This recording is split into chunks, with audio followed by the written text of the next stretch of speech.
Thanks for tuning in. I know it's been a crazy long time, but as you see, it's just me in the car, not in the studio or nothing like that. But I would like to welcome everyone who checked in to Put Your Pinky Rings Up to the Moon. Yes, it's the JustMarc takeover. I'm taking over the DeadARM Dentist show today, and I'm gonna just jump right into it. Gervonta Tank Davis, soon to be Gervonta Bank Davis, is taking on the problem child himself, Jake Paul. Now, when I first heard this, I'm like, what in the blue hell, man? How in the hell? Yo, man, what? Jake Paul is about 200 some odd pounds versus 135 pound Gervonta Davis. I think Jake Paul is about 6'1", something like that. Tank Davis is about 5'3", you know what I'm saying? So, I don't know, man. Obviously, it's an exhibition. Obviously, it was a money grab by Tank, but Tank had unfinished business, though. You know, there are people out there saying Tank caught the L to Lamont. It was close. It wasn't decisive. If Tank won, draw, whatever the case may be, man. There's an asterisk on that fight right there. So, you know, that's the fight that I wanted to see.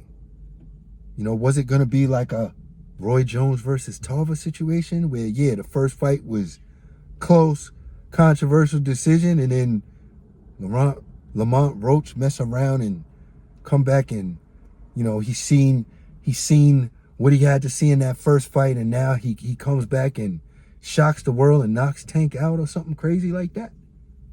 You know, with boxing, you never know. You never know. You could see something like that happening.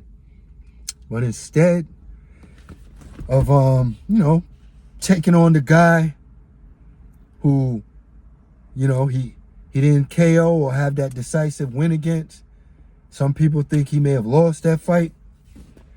So instead of coming back and, you know, solidifying himself as one of the best pound for pound in boxing and moving on to fight a big fight that everyone wants to see with him versus Shakur Stevens, instead, you know, he went for the money grab, which personally, I'm not mad.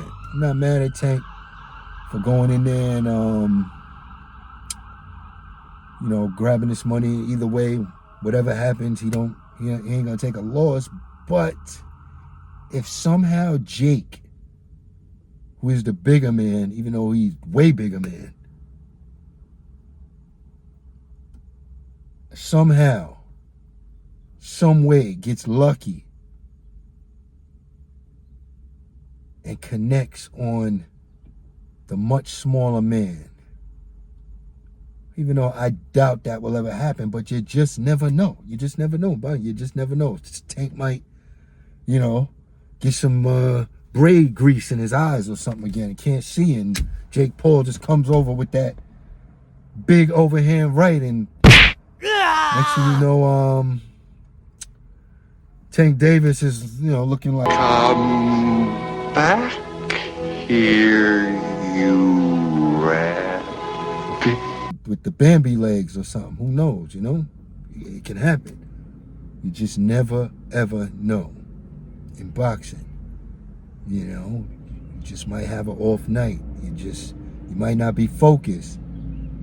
Anything, you know? Might have been scrogging too much before the fight or something. You just never know, man. So, once again, I ain't gonna lie. I said after the Tyson fight, I was never gonna watch a Jake Paul fight again. The lie detector determined that was a lie. But I'm just interested in seeing what's gonna happen in this one. You know, is is Tank not gonna throw no punches for like, you know, is it gonna be 12 rounds? Like, is Jake ready to go 12 rounds like Conor did versus Mayweather? Is he ready? It's an exhibition, you know, make it 12. You know, forget that 8 round and 10 round stuff, man. Go to 12, man. Go to 12, Jake. Go to 12 with Tank, aka Bank Davis. You know what I'm saying? You heard it here first. After this fight, I heard, you know, Tank could get, you know, in excess of 100 millis for this fight. So you heard it from me first. That's the case. His new name after this is Bank Davis.